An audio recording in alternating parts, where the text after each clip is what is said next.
यार एक चैप्टर मन में कर सकते हो तुम लोग, एक पेन पेपर की जरूरत नहीं पड़ता है, ठीक है आपको। सो आज हम लोग देखने वाले कौन सा, आज हम लोग पढ़ने वाले मिड पॉइंट फॉर्मूला। कौन सा? मिड पॉइंट फॉर्मूला, जो कि हर साल एग्जाम में पूछा जाता है। मिड पॉइंट फॉर्मूला से आपको क्वेश्चन मिलने ही वाला है।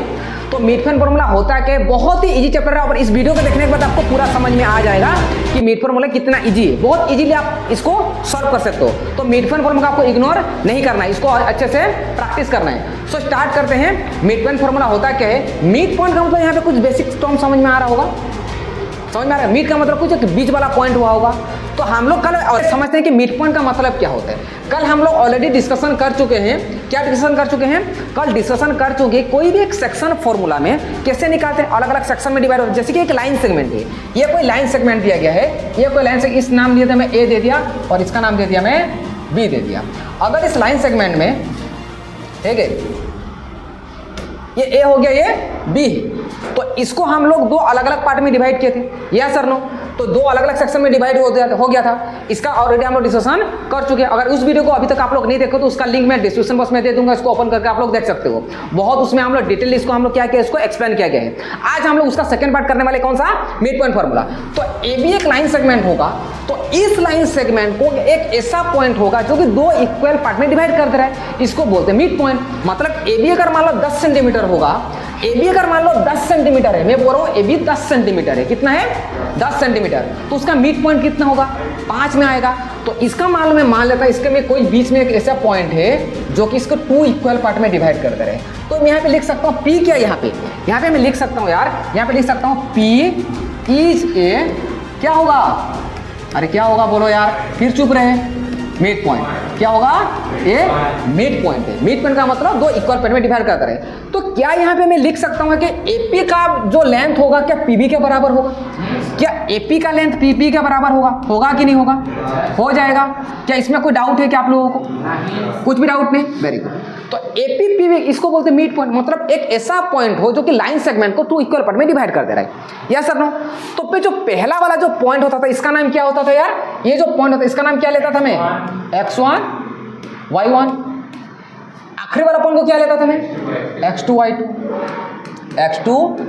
y2 और जो बीच वाला पॉइंट इसका नाम क्या लेते थे? हाँ, x y। इसमें तो अलग अलग रेशियो में डिवाइड हुआ था। एक चीज समझो, हम लोग पढ़े थे कि सेक्शन फॉर्मूला में मिड पॉइंट नहीं आता था वहां पे, लेकिन मिड पॉइंट अलग सा टॉपिक छोटा सा दे दिया है। ये भी सेक्शन फॉर्मूला ही है, लेकिन मिड पॉइंट फॉर्मूला थोड़ा सा कॉन्सेप्ट चेंज हो जाता है। अगर एपी और पीबी दोनों बराबर होगा तो दोनों का रेशियो तो सेम होगा। जैसे कि इस कॉन्सेप्ट को समझो, जैसे ये अगर मान लो लाइन होता, ये क्या लाइन दिया हूं मैं? ए दिया हूं, इसका नाम क्या है? बी है, तो मिड पॉइंट है पी है। तो टोटल अगर मान लो 10 सेंटीमीटर का लाइन है तो इसका रेशियो क्या था? m1 था। इसका रेशियो क्या है? m2 है। तो मैं यहाँ पे लिख सकता हूँ m1, ये वाला क्या है? m1 है, और इसको क्या लेता था मैं? m2 लेता था। तो हमेशा एक चीज आपको ध्यान रखना है, मैं जो बोल रहा हूं अच्छे से ध्यान दो। हमेशा आपको एक चीज ध्यान रखना है कि जब भी मिड पॉइंट होता है ना, कि दोनों m1 बाई m2 1:1 ही होगा। आप बोलो सर ऐसे क्यों? ये जो m1:m2 होगा ना, यहाँ पे जो मिड पॉइंट होता है यार m1 बाय m2 या फिर m बाय n, जो रेशियो आप लोग मान लो, हमेशा क्या होता है? 1/1 होगा। आप बोलो सर ऐसे क्यों? क्योंकि ये अगर मान लो जितना, ये भी इतना है, मान लो एपी कितना है? एपी अगर मान लो 5 सेंटीमीटर है तो पीबी की कितना होगा? 5 होगा। तो देखो, तो m1 बाई m2 कितना हुआ? m1 बाई m2 कितना हुआ? 5/5। तो 5 से 5 कैंसिल, तो कितना बचा? 1/1। हमेशा एक चीज ध्यान रखना, मिड पॉइंट में रेशियो कितना होता है? 1 और 1 ही आने वाला है। रेशियो कितना आएगा? 1 और 1 ही आने वाला है। तो इसका फॉर्मूला जान लेते हैं। इसको मिटा दे रहा हूं, ये वाला टर्म को, है ना? इसका देखो एक फॉर्मूला जान लेते हैं। सेक्शन फॉर्मूला क्या था हमको पता है। ये जो x कोऑर्डिनेट है, ये जो x कोऑर्डिनेट है, समझ में आ रहा है आप लोगों को कि नहीं आ रहा है? ये जो x कोऑर्डिनेट है, इस x कोऑर्डिनेट निकालने का फॉर्मूला क्या था? मैं आपको तरीका बताया था, क्या? mx bye m1 plus m2 था। यहाँ पे लिखना 1, यहाँ पे लिखना 2, यहाँ पे 2 लिखना, यहाँ पे 1 लिखना। अच्छा, मैं x को x लिखा। अब देखो, मेरे को यहाँ पे m1 और m2 तो पता है मेरे को, क्योंकि m1 कितना है बेटा? 1 है, और m2 भी कितना है? 1 है। तो m1 और m2 मेरे को पता है। तो m1 की जगह मैं कितना पुट किया? 1। तो 1 इंटू x2 कितना हो गया? x2 हो गया। अरे हुआ कि नहीं यार? यहाँ पे x2 हो गया। और m2 की जगह कितना है? m2 की जगह देखो, m2 की जगह कितना है? 1, क्योंकि मिड पॉइंट में रेशियो हमेशा 1 आता है। तो यहाँ पे क्या लिखूंगा मैं? x1 लिखूंगा। m1 कितना है? 1 है, m2 कितना है 1 है। तो फॉर्मूला क्या आ गया, मिड पॉइंट निकालने का फॉर्मूला क्या है, इसको इजीली सॉल्व करने का तरीका है x1 बाय x2 बाय 1 + 1 कितना हो गया 2 आ गया। क्या यहाँ तक सबको क्लियर है क्या यहाँ तक सबको क्लियर है क्या यार सर नो यार, हाँ कि नहीं बोल दो एक बार, क्लियर है सबको। अच्छा y निकालूंगा अभी निकालूंगा मैं y। अब y कैसे निकालेंगे, देखो y का क्या होता था, इसका मिड पॉइंट फॉर्मूला क्या होता था, सॉरी सेक्शन फॉर्मूला क्या होता था, माई प्लस माई by m1 plus m2 1 2 2 1। So यहाँ पे आप लोग देख सकते हो y को मैं y लिखूंगा, अरे हाँ कि नहीं यार, m1 कितना है यार, m1 कितना है 1 है, वेरी गुड। 1 इंटू y2 कितना हो जाएगा, y2 हो जाएगा भाई, कोई भी एक को किसी के साथ मल्टीप्लाई करो उसी नंबर ही देगा। तो क्या आ जाएगा यहाँ पे आ जाएगा y2 प्लस 1 लिखूंगा, 1 इंटू 1 कितना हो जाएगा y1, m1 और m2 मेरे को पता है 1 प्लस 1। तो इसको अगर सजा के लिख देंगे, अच्छे से लिख देंगे तो y इक्वल टू क्या हो जाएगा y1 प्लस y2 बाय 2 आ गया। तो हमेशा आप लोगों को बस ध्यान रखना है, ये हो गया कौन सा फॉर्मूला, ये हो गया आप लोगों का 2 मिड पॉइंट फॉर्मूला है ना। जब भी मिड पॉइंट दिया जाएगा तो आपको ये वाला फॉर्मूला पुट करने की जरूरत नहीं है, ये वाला फॉर्मूला पुट करने की जरूरत नहीं है। जब भी सेक्शन फॉर्मूला बोलेगा तो सेक्शन के हिसाब से दिया जाएगा तो आपको ये पुट करना है। जब भी मिड पॉइंट की बात करेगा तो डायरेक्ट ये फॉर्मूला पुट कर देना। x इक्वल टू क्या है, x1 प्लस x2 बाय 2 और y equal to y1 plus y2 by 2 होता है।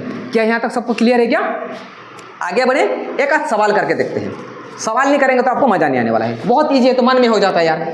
ये चैप्टर मन में कर सकते हो तुम लोग, एक एक मार्क जो एमसीक्यू होता है ना, इसे मन में करने की जरूरत होता है ना, इसमें मन में कर दोगे, पेन पेपर की जरूरत नहीं पड़ता है।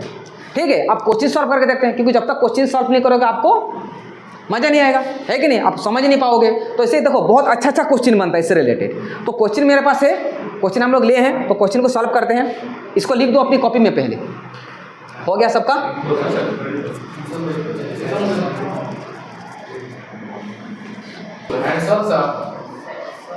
पूरा हैंडसम लग रहा हूँ, हाँ कल से ज़्यादा अच्छा दिख रहा हूँ कि आज अच्छा दिख रहा हूँ, कल अच्छा दिख रहा था कि आज अच्छा दिख रहा हूँ, हाँ आज अच्छा दिख रहा हूँ। अच्छा क्वेश्चन दिया हो जाता, आपको एक लाइन सेगमेंट दिया गया है।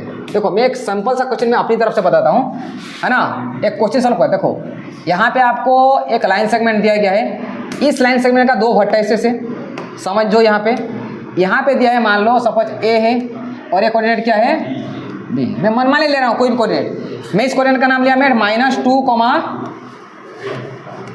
3 लिया, और इस कोऑर्डिनेट को लिया मैं 6, -4 ले लिया, राइट। इसका मिड पॉइंट निकालने के लिए पूरा है, इस लाइन का मिड पॉइंट निकालते हैं। इस कोऑर्डिनेट, ये 2 कोऑर्डिनेट के बीच मिड पॉइंट क्या आएगा, तो मिड पॉइंट कहीं ना कहीं आएगा, यहाँ पे लाई करेगा। अरे हाँ कि नहीं यार, अब इस नाम में मिड पॉइंट। तो फाइंड, यहाँ पे क्वेश्चन पूछ रहा है find the mid point P। क्या मिड पॉइंट P निकाल सकते हो, क्या निकाल सकते हो आप लोग, है ना। आप लोग खुद निकालो और मैं भी साथ साथ में यहाँ पे निकाल रहा हूँ, है ना। तो P क्या है, यहाँ पे क्या लिखूंगा मैं, पहला वाला कोऑर्डिनेट क्या बोलते हैं, इसको बोलते हैं x1 बस इतना ध्यान रहे, इसको क्या बोलेंगे हम लोग x2 y2 हो जाएगा, और जो बीच वाला पॉइंट उसको क्या बोलते हैं बेटा xy। तो xy मेरे को निकालना है, यहाँ पे मिड पॉइंट की बात करा, ये मिड पॉइंट दैट मीन्स यहाँ पे ये इसके बराबर हो जाएगा। तो P is the mid point, P is a mid point, P क्या है मिड पॉइंट है। सो x इक्वल टू क्या होता है यार, x इक्वल टू होता है x1 प्लस x2 बाय 2, और y इक्वल टू हो जाएगा y1 प्लस y2 बाय 2। बस वैल्यू पुट कर तो आंसर आ जाएगा। x1 कितना है यहाँ पे देखो -2 है, x को x के साथ प्लस करो, x2 कितना दिया है 6 दिया गया है, y कितना हो गया 2 आ गया। तो x इक्वल टू कितना माइनस, देखो यहाँ पे समझो माइनस प्लस माइनस है, माइनस है प्लस है, माइनस प्लस माइनस है, माइनस करना है, 6 से 2 गया तो 4, बड़ा नंबर प्लस में है तो आंसर किस में आएगा 4/2। तो x का वैल्यू कितना आ गया 2 आ गया। अब देखो y का निकालते हैं यार, y1 कितना दिया देखो तो 3 दिया गया, 3 प्लस y2 कितना है -4, y कितना हो गया 2 आ गया। देखो y अब कैसे सब होगा, प्लस देखो 2 प्लस माइनस माइनस हो जाएगा, अरे होगा कि नहीं होगा, प्लस माइनस माइनस हो जाएगा। तो 3 - 4 कितना हो जाएगा -1/2 इक्वल टू कितना आ गया 0.5 आ गया, -0.5 आ गया। तो x कोऑर्डिनेट कितना निकला मिड पॉइंट, x, y अगर निकालोगे तो कितना निकल गया 2, -0.5 आया। ऐसे सवाल करना है। क्या सबको समझ में आ रहा है? इजी है कि डिफिकल्ट लग रहा है? इजी है। क्या कर सकते हो सवाल? अभी देखो ये तो सिंपल सा सवाल था, आगे देखो क्वेश्चन को हमको सॉल्व करते हैं। ठीक है, एक एक करके हम लोग एक क्वेश्चन को सॉल्व करते हैं। सो एक क्वेश्चन यहाँ पे लेते हैं।